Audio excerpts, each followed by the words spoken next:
So I got onto shore as all the canoes were in the water, and this guy from Backcountry Custom Canoes was on the beach with his displays, and he told me to take this boat out and paddle it. It's a solo canoe. It's absolutely gorgeous, and he told me to take it home. He said he didn't have room for it, and he had no place to store it, and he would appreciate it if I took it off his hands. It's a gorgeous boat. And I was shopping for an ultralight boat and didn't really like what I saw, and so I started by building my own ultralight boat. And then people like them and think they're cool, so I kept building them. Maybe my new canoe. We'll have to see. We're gonna have a talk with John and check it out. But it weighs 27 pounds. I'm thinking, Oh, see you later, gotta go home. bring my boat back.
Hey, it's Camper Christina, and I am in Guelph, and I've just paid a visit to John at Backcountry Custom Canoes, and he has let me take these two beautiful canoes to test paddle today. So I'm going to be doing that. It's supposed to be really windy, but hopefully we don't have too many issues. Hello. I'm paddling this absolutely gorgeous new canoe from John from Backcountry Custom Canoes, and I absolutely love it. It is so beautiful. It's super stable, and it's not as tippy as the other one. It's a lot lower to the water. I am enjoying this boat so much. It is so beautiful, and it paddles really fast. Like, I can paddle it almost like a kayak, which I'm not trying to turn the canoe into a kayak, but when I paddle a solo boat, it's just a lot easier for me to paddle with a kayak paddle. And because this boat is more narrow than the other canoe, it's a lot easier to do the proper strokes.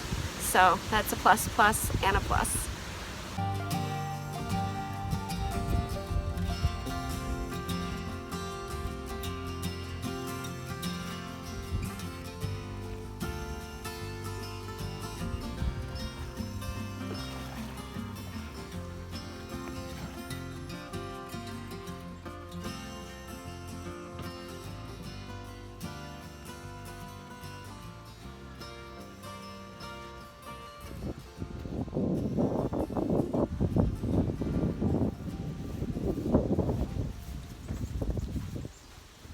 This is my stock boat. I built like, I don't know how many of these now, 4, 5, of exactly the same boat.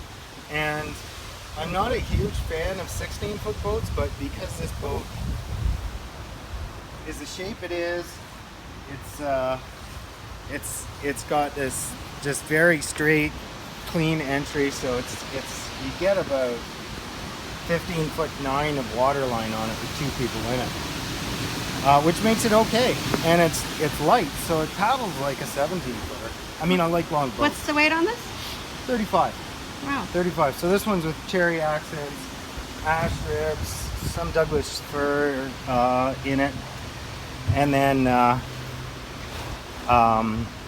ash gunnels as well. And I mean, my daughter helped me build this boat, so this one will never be sold. Or if it's sold, you're going to have to pay her a commission. How old is your daughter? Well, Kara did the seats, and she's 8, and Jenna did stringers and helped me design it, and she's 11 now. Yeah, so we built this boat together, and I built a few of these as a tandem. It's wildly efficient boat for tripping. It weighs 35 pounds. I don't think I'd change a thing about it. It's good.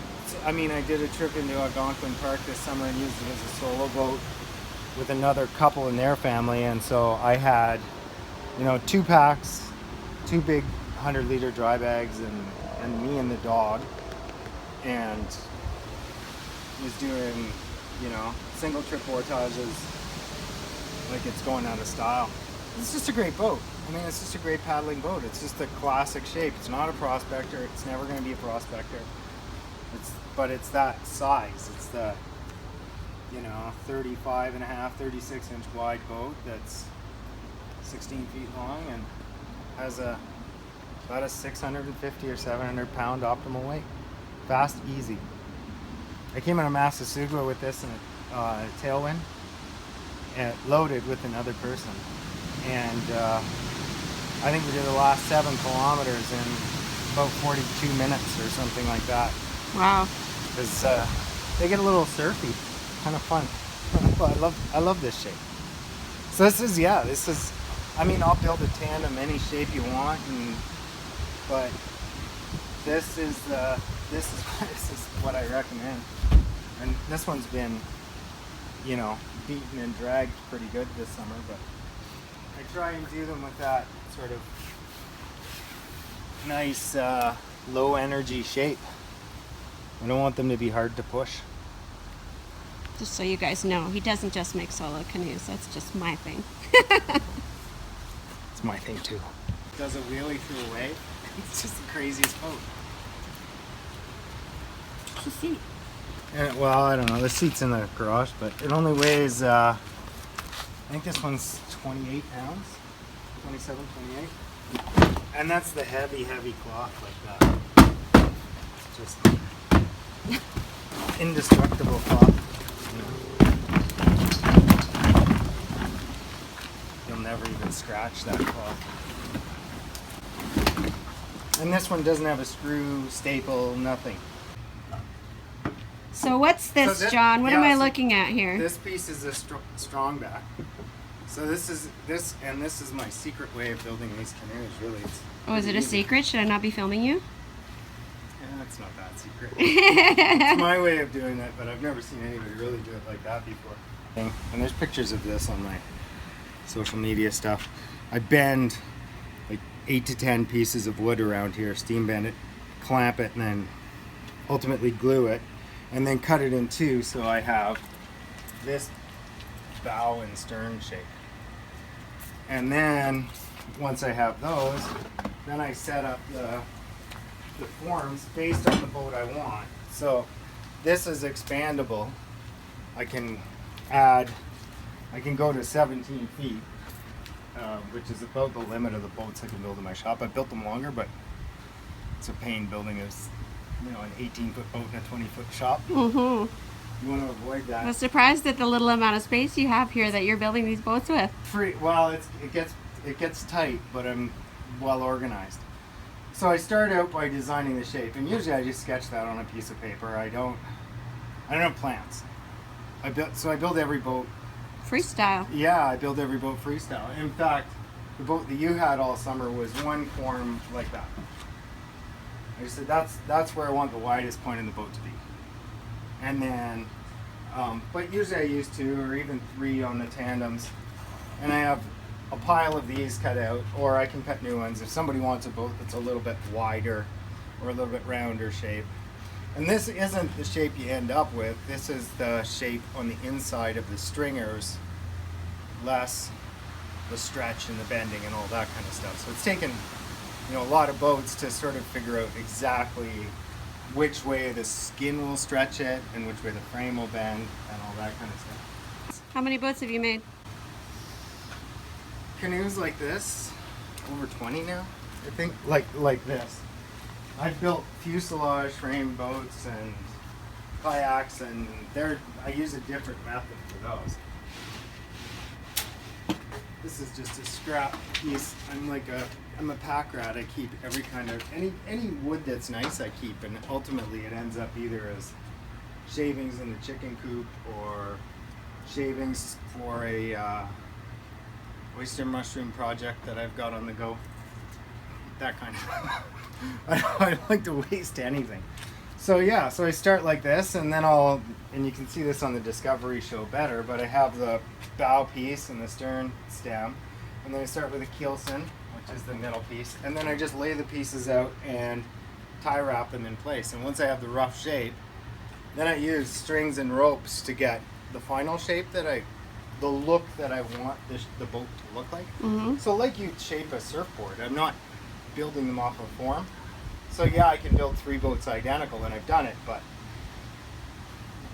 more realistically what I try to do is, okay, if somebody's paddling with a kayak paddle, I'll make more of a Swede form boat because it's easier for them. If somebody's paddling, wants to paddle with a pack or dog in a pack or whatever, I can adjust these shapes, from symmetrical to asymmetrical to whatever I want, and however wide or narrow I want. So that's how I do it. I use the natural bend of the wood to come up with a shape and then adjust it as I go. And then once that's built, then and I've got the frame all sort of tie wrapped together in the shape set, and I bend the ribs. Piece of ash like that. And it's gotta be... Sorry, a piece of what? Of ash. Yeah, a piece of ash. Yeah, no, and it's a lot of it I cut myself, but it's because it's salvage wood that I can get from a friend's property. And if it has a tiny little knot in it or an imperfection or something like that, then it's a fail. It doesn't go in the boat. Even a little knot like that, it'll fracture when you steam bend it.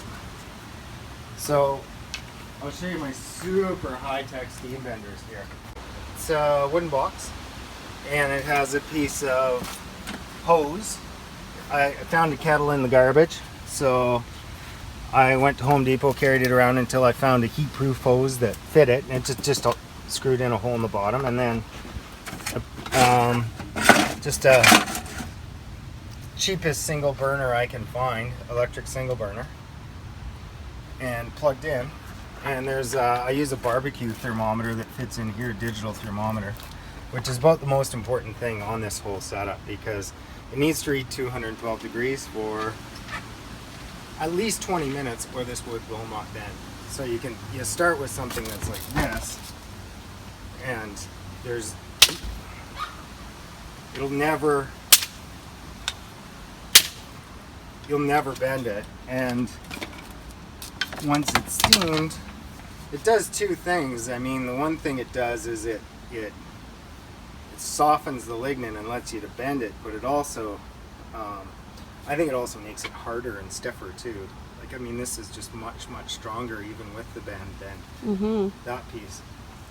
So yeah, and how I bend them is I bend them inside the boat. So once I've shaped the stringers, then I take the stringer out, I run in, I got about 30 seconds to do it, and I bend it to shape and clamp it, and then once the whole boat's done, then it's time to lash.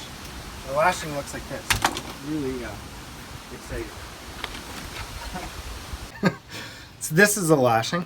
It's like, you can buy it at Michael's. It's a product called artificial sinew, and what it does, it's amazing stuff because it's waxed, and if you tie a good knot, if you know how to do proper lashing, and I had to kind of develop my own way of doing that, the shear strength on it is like 400 pounds. Wow. Whereas with a stainless steel screw, I don't even think it's 100. So this is 4 or 5 times stronger on the individual joint than a screw. And then from there, the combined strength of all of these makes the boat frame itself, the weakest part of it is the wood, and you're covering it with something that's also incredibly strong. So you've got sort of all these forces working against each other.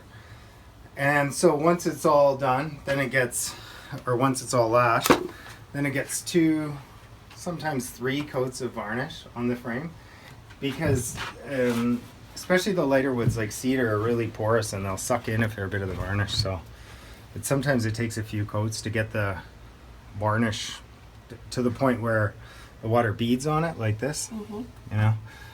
And I don't know if they'd ever rot or anything, but for me, I want the boat to be sealed, and the frame's really important because, see, if I build a boat and it's a great boat, and somebody, you know, takes it and does hundreds of kilometers of bashing it through muddy spots, and they want, present company accepted, and you want to put a new skin on it, I just take these screws out, pop the skin off, and put a new one on, and for under $500, you got a new boat. So, you know, whereas I've got Kevlar boats and other boats in the yard that you could just never do that, and it's really not that much work for me to do that. So it's the cost of materials and a day's work to reskin a boat, make it brand new, and tighten it up. I can actually do some adjusting of the shape to when it gets to the frame stage as well. I'll set the rocker then, the final rocker, and that sort of stuff, because the skin is so strong that if you don't get that just right, you'll crush the frame or bend the frame into a banana. So, you know, you kind of gotta, you learn. It's an unfortunate way to do it, trial and error, but the reality is that, you know, I've built some boats that were hourglassed and wobbly and not as you know, perfectly formed as this. Where does the skin come from? You know, it comes from some, I buy it from a kayak supplier. You know, there's a few suppliers of it in the States, and it's just a matter of price shopping and see who's got the best deal. So this is the skin. Well, these are ones that the dog's been lying on in the shop. They're scrap ends. Definitely not the ones that are being used for my boat. No. You know, and it's kind of neat. So it's got a really cool sort of directional bias, so it stretches really well, and when you put it on cold and wet, it'll and then dry it, it'll shrink into place and make it that. So there's no heat. I use an iron just to take the little wrinkles out of it. So basically you lay that over the frame? Yeah, wet? lay it over the frame wet and cold and tighten it down as hard as I can, and then staple it in place, and then dry it. And it takes, actually, depending on the weather, it takes about a day, sometimes 2 days for it to dry completely before I put the varnish on it. And that's it. That's it comes in a bunch of different grades. This would be the finest grade. So this is a boat. This wouldn't be what you've seen, but I've built boats with this, and I can build this boat and with this skin and have it come out as about 19 pounds. But it's not something I really want to take on a wilderness trip. I just don't have a lot of faith in it. Yeah. And then up to, you know, this, which is this XT cloth, which is incredibly tough. Yeah, it looks stronger. Yeah. You could just go back by that. Yeah, I mean, let's do my demo here.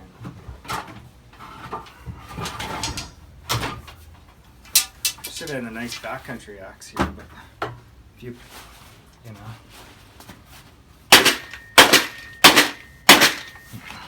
So that's as hard as you can hit it. If you hit it with the backside, it won't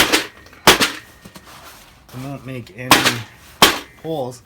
But then if you do cut it with a nice sharp axe like that, this is what's amazing about this stuff.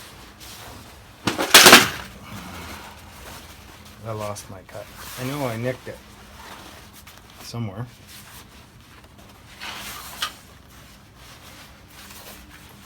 I'll try and cut it again. There, I got it.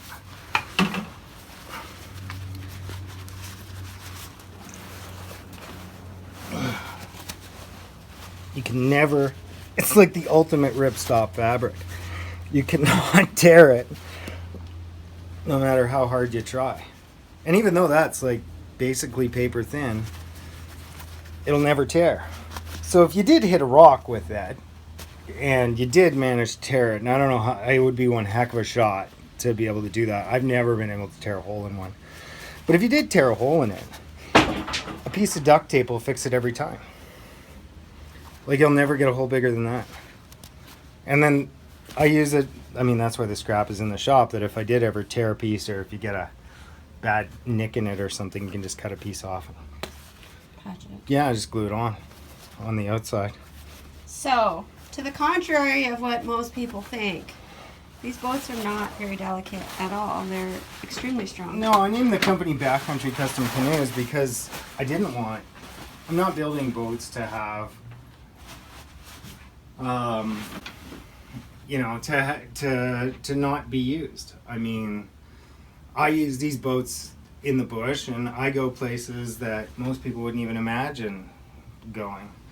And I mean, the only places where I really get a bit of wear, and you can see this was Christina's boat, has a bit of wear this on the bow, but now I hadn't put these on when I gave her the boat. This is a Kevlar skid plate, just like you'd put on a fiberglass boat or a whitewater boat, so it makes the nose of the boat as tough as a whitewater boat.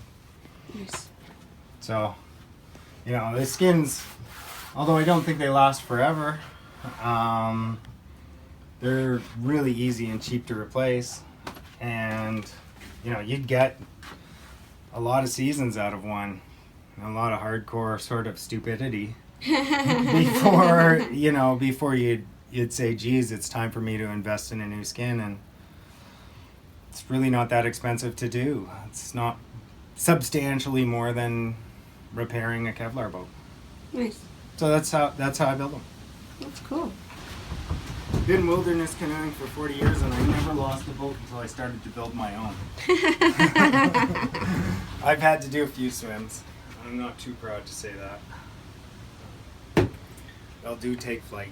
You should tie them down. Yeah, so there's the skid plate. It's same as it's a Kevlar felt skid plate, same as what you'd put on a conventional boat. Nice.